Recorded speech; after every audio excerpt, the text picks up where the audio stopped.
Hello and welcome. This is Jennifer. I'm so glad you're here. Today I have two very unique interactive cards for you. Now these use a new die set that's brilliant and easy to use, and you can use this die set with lots of different products. So I have two very different cards to show you. And I will tell you my first card's a little more complicated than the second, but I felt it was best to start there. In my videos, I normally show you how to create your own interactive cards, but sometimes a die set comes along that I just have to share. I think it's best to see this card in action. This is the first card I'll be creating. You just twirl the tab around and you see a new sentiment inside. So many different ways you can use this, and it's surprisingly easy to put together. So the specialty die set that I used for this is from Fawn. It's called Give It a Whirl. Everything here that's in my hands comes in that die set, and it's everything you need to make a basic Give It a Whirl card. And you can use this with other stamps and dies you have. Now there is this scallop add-on version here on the right. This gives you different little grass and hill options you can add if you're creating a scene with this Give It a Whirl, and it also gives you the scallop outside instead of the solid circle. I'll use these together and separately in this video. There is also a Give It a Whirl template, which allows you to really line things up nicely and also do inking or stamping and kind of keep it contained in the right area. That's optional, but I'll show you how it can be used. All right, let's get started with the first card.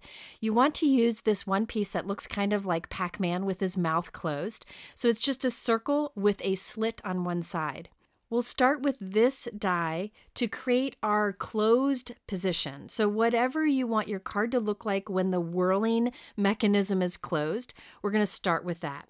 I chose to use a sentiment, and I'm using the Simon Says Stamp CZ Designs Hi There Greeting stamp set.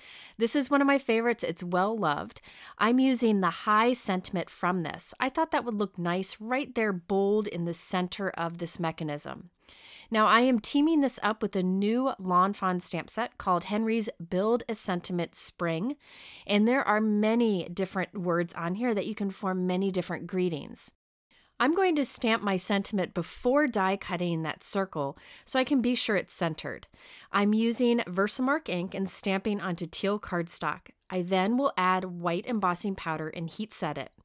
Now, below the word hi, I decided to put Wishing You Happiness from that Fawn stamp set. Now, you could stamp all of the greetings at once, but I find if I stamp them individually, I can put the words closer together and it looks like a more complete sentiment, like it was meant to be this way.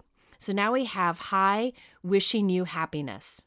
Now we're going to take that Pac-Man die that I just showed you and line that up so that the slit is horizontal on the right. However, you can have that slit anywhere. You could have it oriented different, but I like it straight over to the right. And I'll run that through my die cut machine. Now I did my embossing before die cutting, and so it kind of messed up a little bit of my white embossing powder.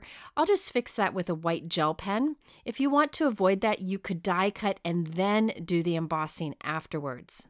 I like to take my paper sander and just rub across the two edges on that slit. I don't think you need to do this.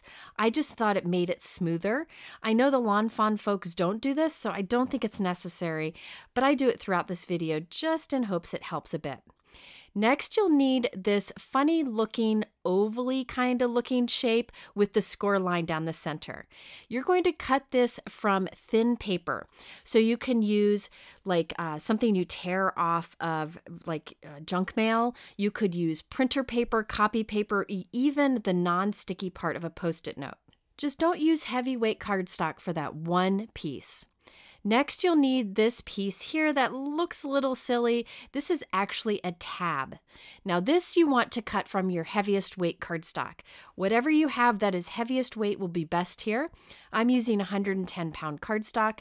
If you don't have a heavyweight cardstock for that tab piece, you might want to double up two thin pieces of cardstock. And I'll run both of those through my die cut machine at once to save some time. Now we'll set the tab aside for now and just use that connector piece, the one that it looks kind of like an oval that we cut from the thin paper. you're going to fold that piece in half. Now, this is the key part of this mechanism, that you get this piece right and it's easy to do.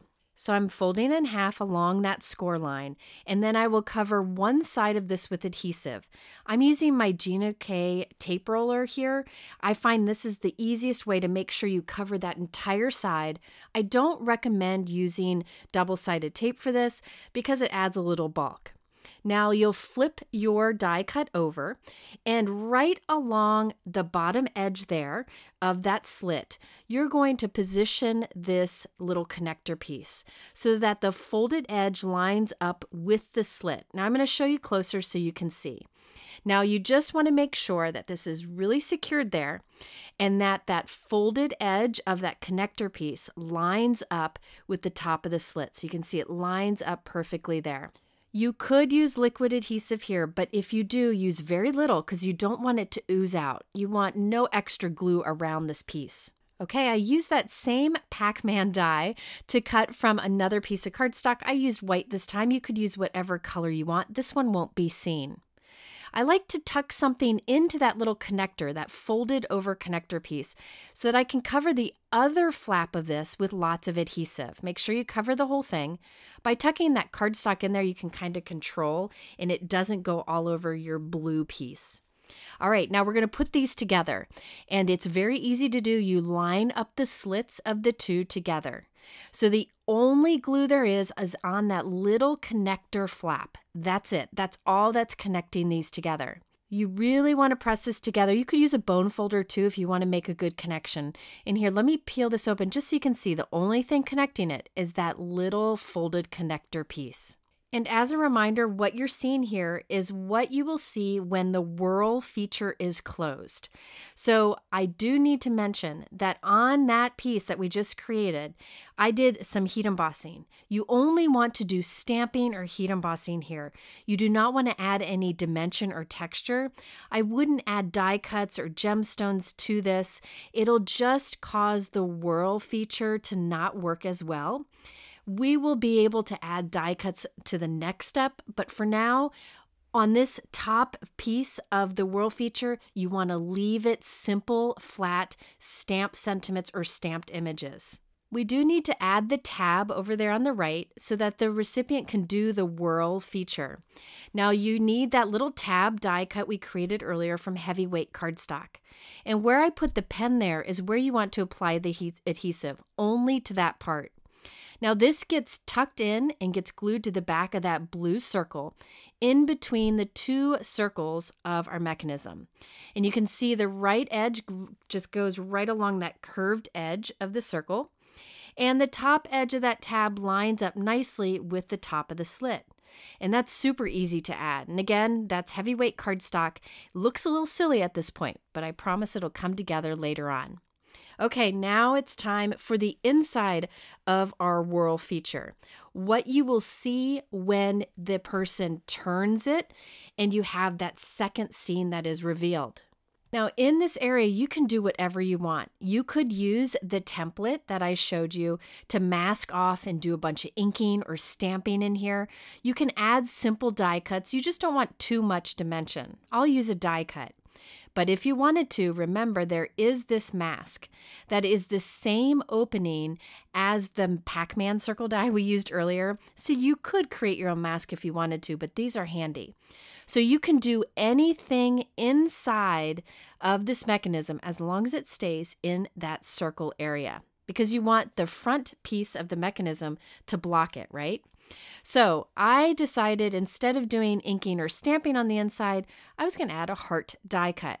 So I went through my stash and I found a heart die cut that was a bit smaller than that circle. I'm going to use that along with sentiments from the Lawn Fawn sentiment stamp set I showed you earlier. I white heat embossed and lots of love, and I will use a heart die to cut that out. Now, I'm sorry I don't know what brand this heart die is. It's very old, but really any heart die or even circle would work here. I'm using a white gel pen to add an exclamation mark and 3 little dots before the message and lots of love. So this is kind of a continuation from the sentiment on the front.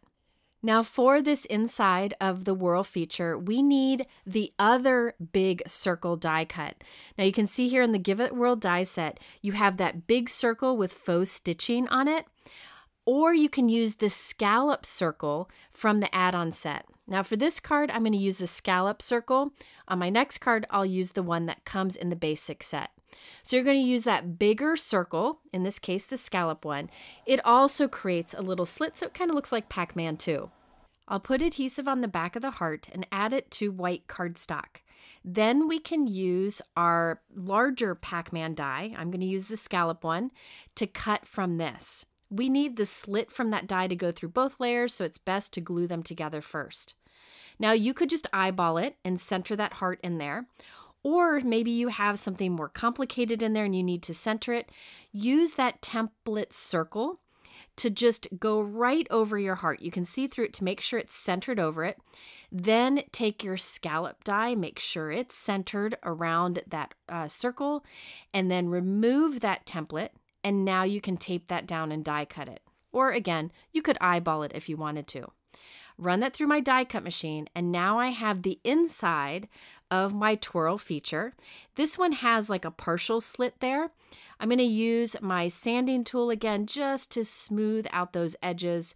I really want to make sure that this runs through smoothly, but again, you don't have to do this if you don't want to.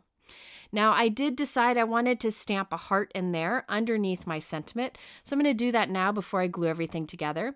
I'm using the Simon Says Stamp Tons of Hearts stamp set, and I'll stamp this with a dark teal ink.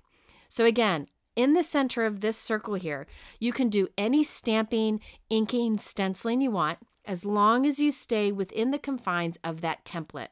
Now we can put these together. We're almost done, so I'm going to flip both of them over. Then you're going to take that tab, you see how I have it kind of sticking out there with my fingers, and you're going to tuck the tab into that slit. And we're going to just tuck it in a little bit, then flip it over and just start to work that through. Now it will get caught up a little bit here as you start to work it through. But if you've ever done an interactive card, sometimes you just need to do the action a few times to kind of work the paper into place. So I have it in place, and now I'm just going to twirl it, or whirl it, I guess I should say. Whirl it around a few times. Each time it'll get stuck less as the paper kind of works its way in. It's amazing how well this works. Okay, so now we can add this to our card front, and it's easy from here. All of that was the hardest part, but I promise if you do one test run with these dies using scrap cardstock, you'll be able to do this on lots of cards with lots of different products. Now we need to put some foam tape only around the outside edge of that scallop. Now you want to make sure that this foam tape isn't touching that inside circle. You don't want to get it stuck so it won't whirl around. So this is just going right along where the faux stitching is on that scallop circle. I'm using narrow foam tape here. I'll link to what I used below. If you don't have narrow foam tape, you can take wider foam tape and cut it narrow. You could even put tiny little square foam pieces around the edge, just as long as nothing touches that inside circle. So looking here, you can see there is a bit of a gap between that inside circle and the edge of that foam tape. Now I can set that aside while I get the background of my note card ready. I'm using the Lawn Fawn Quilted Heart die. This is an oldie but goodie, and I love the look of it. I'll cut that from pool cardstock, and now I can take my mechanism, it has the foam tape on the back, and place it right at the top center. We do need to add something to that tab so people know to turn it. There is a die in the Give It a Whirl die set that cuts this little tab you see here with an arrow. So I'll glue that on top of the white tab that's sticking out. Then I can put glue on the back of my heart panel and stick it onto the front of a 4 1/4 by 5.5 inch white note card. And that's it. I'm not going to add anything else to this because I want the focus on that interactive feature. So now when the recipient gets it, you can see the sentiment on the front. You can do any stamping you want there as long as it's flat. Then when they turn that tab, you see whatever you have on the inside. And on the inside, you can have a little bit of die cut layering, but not a whole lot. Really, the smoother and flatter both areas are, the better it'll work. But you can do inking, stamping, anything you want. I just really like the simple design of this, so the focus is on that interactive feature. However, Lawn Fawn has so many adorable ideas over on their website using lots of their really cute stamped images. I thought it'd be fun to do something completely different and show how you can use this Give It a Whirl die set with even elegant stamp sets. So I feel like a lot of time interactive cards are more cutesy when really they can work with any style. So I grabbed a Lawn Fawn floral image and I incorporated this Give It a Whirl die set along with it. Definitely worth a try. And definitely proof that you can use this die set for a variety of styles. I'm using this large Altenew Sweet Lilies stamp set. I'll use the large image and the layering stencils that allow you to color in the image. Now you can see there is an instruction manual that comes with it. I'm not going to show this stamping and inking here because it's just following the instructions, and that's not what this video is about anyway.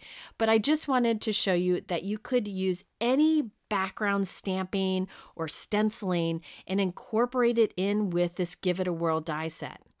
So off screen, I stamped and colored that onto a 5x7 panel. We're starting with the small circle Pac-Man die, and I'm cutting that right from the center top of our background. So when my whirl feature is closed, like the starting position, this is what you'll see. You'll see this floral circle, which gives you that continuous image along the whole card. Before I put my whirl mechanism together, I want to get my note card ready. I thought it'd be fun to have a black trim around the edge, so I'm creating a black note card. I have 8.5 by 11 black cardstock I'm folding in half, and I'll take my background with the flower image and the hole cut from it and glue it onto that folded black cardstock. I'm gluing it down so there's a little trim on the top and on the left, and then I will trim off the excess on the bottom and the right so that I have an equal trim around all four sides. This just seemed like the easiest way to make a note card for this panel, but you could pre-cut your note card if you wanted to. So again, this is a bigger card. This is 5x7. I just thought it'd be a fun thing to do with this large image. Now it's time to put the whirl feature together. I have the little connector die cut that I created using thin paper, and I'll fold that in half. On one of these flaps, I'll put adhesive. This time I'm using liquid adhesive, but a little warning, if you use liquid adhesive, you need to make sure you cover that entire flap, but very thin layer so that none of it will ooze out. So you can see I'm kind of spreading it around. I will then glue that onto the back of our little Pac-Man die cut here, making sure the folded edge lines up with the edge of the slit, and I'll put something heavy on it while it dries. That's just like we did on the last example. All right, now we have another Pac-Man die cut. I'll put more adhesive on the other flap. Again, make sure you cover it entirely, not too much. You don't want it to ooze out. And then glue these together, lining up the edges and the slit. So the only thing connecting those two circles is that little connector piece. And since I use liquid adhesive, I'll put something heavy on it while it dries. I also like to really push these layers together. Next, I need my sentiment for the inside of the whirl feature. You could do something more complex in there, but I think a simple sentiment is fantastic. This is from that Simon Says Stamp CZ Design stamp set that I used earlier. I looked through my stash and found a circle die that's smaller than the Pac-Man circle die, so this could be hidden behind it. I'm putting it onto black cardstock, and then I will use the larger circle Pac-Man. This is the one that comes in the regular set. You could either use this or the scallop version I used on the last one. I'm making sure that slit is there kind of sideways to the right, so it's straight across to the right, and run that through my die cut machine. We also need to put our heavy cardstock tab onto the back of that floral circle die cut. Remember, you put adhesive only on the one part, and you line it up with the top of the slit and the edge of the circle, so that little tab is sticking out to the right-hand side. And again, you want to press that down and make sure it's connected. We can put our two pieces together now. So I'm making this little flap here with the tab stick out, and I'll tuck it into the back slit on the bigger circle and start pulling that flap through on the front. Remember, this will get caught up and it might not want to go right away, but you're going to go back and forth a few times to really work the paper together so that the mechanism really is smooth sailing. Once you have that ready to go, you're going to flip it all over and put that foam tape just around the outside edge. Now you'll be able to see better here that there is a bit of a gap between that smaller white circle and that foam tape. That way that circle can twirl freely inside. So make sure there's a bit of a gap there. You can just follow the faux stitching on that black die cut and put your foam tape on that. Okay, so now I can stick this onto my card, and I'm just trying to line it up over that circle so that our floral image is continuous, and it lines up very easily. Next, we just need to cut that little tab die from black cardstock. This will give us that arrow, and it also makes that tab a bit stronger. And that's it. Watch, it'll start whirling perfectly. And so when it's closed, here's the closed position. You have the continuous floral image. And then when you whirl it, you see the sentiment. You could do the reverse if you wanted to. It really doesn't matter. But I thought it'd be fun to have this sentiment be the surprise inside. I did add some black gemstones, but that's it. So this card came together pretty quickly. And this shows that you could do a large stamped image, a scene, you could do a stenciled background, and then die cut part of your Whirl feature from it and get this continuous look when you put it all together. So I hope these two different cards show you that you can get a lot of life out of an interactive die set like this. I will also link to a video that Fawn did if you're looking for more ideas, especially if you like to do a lot of stamping and coloring. And by the way, I wanted to show you, if you're watching this video at the time it was published, Fawn is offering for limited time this free stamp set with orders of $60 or more. It's absolutely adorable, and it goes really well with these veggie dies that they have. These are also new. I love these. I think they're so cute. You can make them cutesy, you can make them plain, you could do whatever you want. And I plan to use those in a future video. So I just thought I'd show that because these products go really well together. If you're interested in anything I showed you today, it is linked below in my YouTube description. I always have it there, but it's always good to go over to my blog because I have photos, links, and much more information. I thank you for spending this time with me. At the end, I'll link to a couple related videos. If you haven't subscribed, I'd love for you to do so you'll be notified when I put out a new pre-recorded video like this one or when I go live. Thanks for watching. We'll see you soon.